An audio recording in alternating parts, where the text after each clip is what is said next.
നമസ്കാരം, എല്ലാവർക്കും പ്രവാസി മലയാളിയിലേക്ക് സ്വാഗതം. യുഎഇയിലെ ജനങ്ങൾക്ക് ആശ്വാസമായി സുഹൈൽ എത്തി. കൊടും വേനലിൽ ചുട്ടുപൊള്ളുന്ന രാജ്യത്തെ ജനങ്ങൾക്ക് ആശ്വാസമായി ശൈത്യകാലത്തിന്റെ വരവറിയിച്ചുകൊണ്ടാണ് സുഹൈൽ നക്ഷത്രം പ്രത്യക്ഷപ്പെട്ടത്.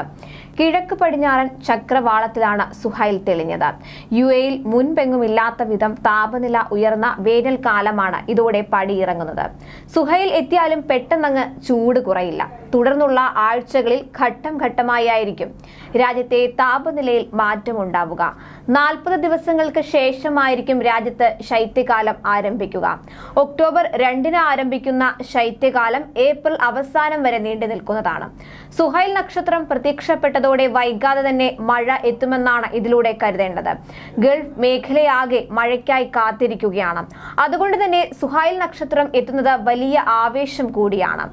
വരും ദിവസങ്ങളിൽ പകൽ സമയത്തിന്റെ ദൈർഘ്യം 13 മണിക്കൂറിൽ താഴെയായി കുറയുമെന്ന് യുഎഇ അസ്ട്രോണമി സെന്റർ അറിയിച്ചു. ഒക്ടോബറോടെ രാവും പകലും തുല്യ ദൈർഘ്യത്തിലെത്തും.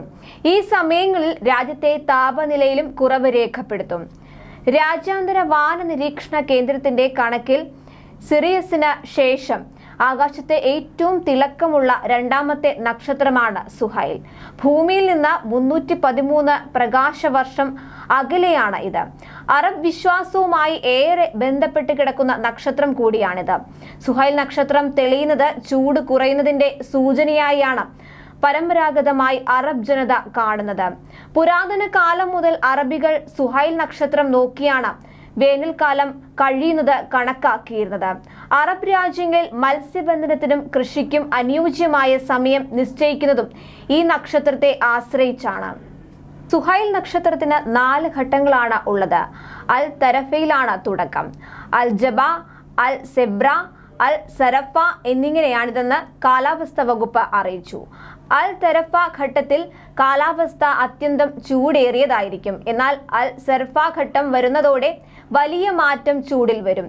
പതിയെ ചൂട് കുറയാൻ തുടങ്ങും. പിന്നീട് മഴയുടെ കാലമായിരിക്കുമെന്നാണ് പൊതുവെയുള്ള വിശ്വാസം. അതേസമയം കുവൈത്തിൽ ഈ മാസത്തോടെ വേനൽ ചൂടിന്റെ തീവ്രത കുറയുമെന്ന് കാലാവസ്ഥാ നിരീക്ഷകരുടെ പ്രവചനം. കൂടുതൽ പ്രവാസി വാർത്തകൾക്കായി ഈ ചാനൽ സബ്സ്ക്രൈബ് ചെയ്യുക.